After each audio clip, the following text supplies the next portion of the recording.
Failure usually makes noise, slamming doors, excuses, public collapse. But Pony Ma failed quietly. He didn't fail once. He failed the exams that mattered in China, the kind that decide your worth before you're old enough to argue back. No headlines, no sympathy, just a quiet mark that said, not good enough. At school, he wasn't feared, wasn't admired, wasn't even interesting enough to hate loudly. He was bullied, not with fists, but with indifference. The worst kind. He wasn't confident, he wasn't charismatic, he wasn't a visionary people followed. He was awkward, soft-spoken, easily overlooked, and that became his advantage. While louder people tried to prove they were smart, Pony Ma learned to listen. While others chased approval, he chased function. He didn't dream of changing the world. He just wanted things to work better.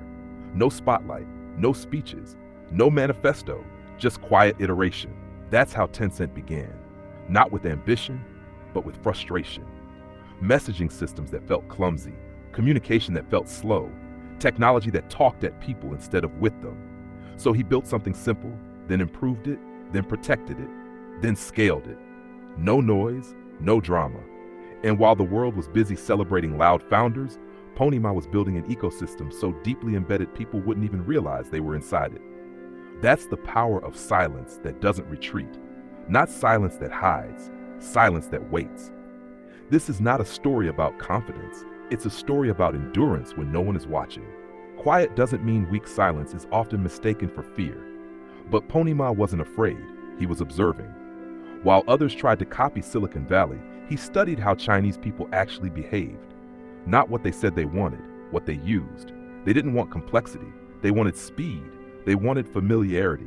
They wanted something that felt theirs. QQ wasn't beautiful. It wasn't revolutionary. It was useful. And that was enough. Critics laughed. Just a chat app. Easy to replace. No moat. They said that because they didn't understand one thing. In China, distribution beats innovation. Pony Ma didn't chase trends. He chased habits. Once people talked on QQ, they stayed. Then came games, then payments, then social graphs, then platforms. Tencent didn't explode. It accumulated. Piece by piece, user by user, day after day. No bold statements, no grand vision decks. Just systems locking into place.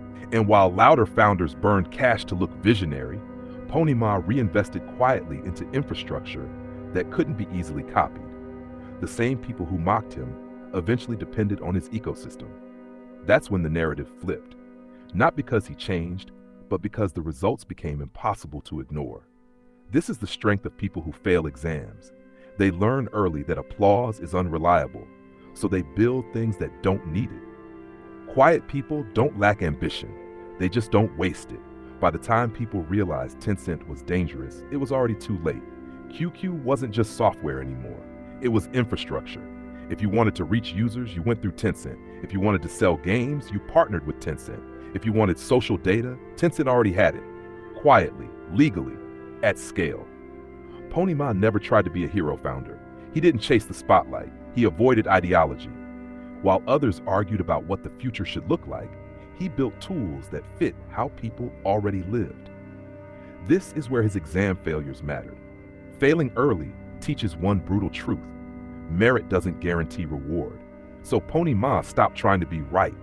He focused on being embedded. Tencent invested in competitors instead of killing them. Not to dominate headlines, but to own optionality. If you can't predict the future, buy a piece of every version of it. That strategy looked cowardly to outsiders. No strong stance, no clear narrative. But inside Tencent, it was pure discipline. Cash flow first, distribution first, control without noise. The loud founders wanted to win arguments. Pony Ma wanted to own the room. And when regulations tightened, when hype cycles collapsed, when markets punished arrogance, Tencent survived. Because quiet systems don't break easily. They bend, they adapt, they absorb. By the time the world called Pony Ma a genius, he had already stopped caring about titles. He had learned this lesson long ago. You don't need confidence if you have patience. You don't need validation if you control habits. And you don't need to speak loudly when the system speaks for you. By the end, Pony Ma wasn't admired. He was inevitable. Tencent didn't feel inspiring. It felt unavoidable. People didn't wake up excited to use Tencent products. They woke up inside them. Messaging, payments, games, work, life. That wasn't an accident. That was design.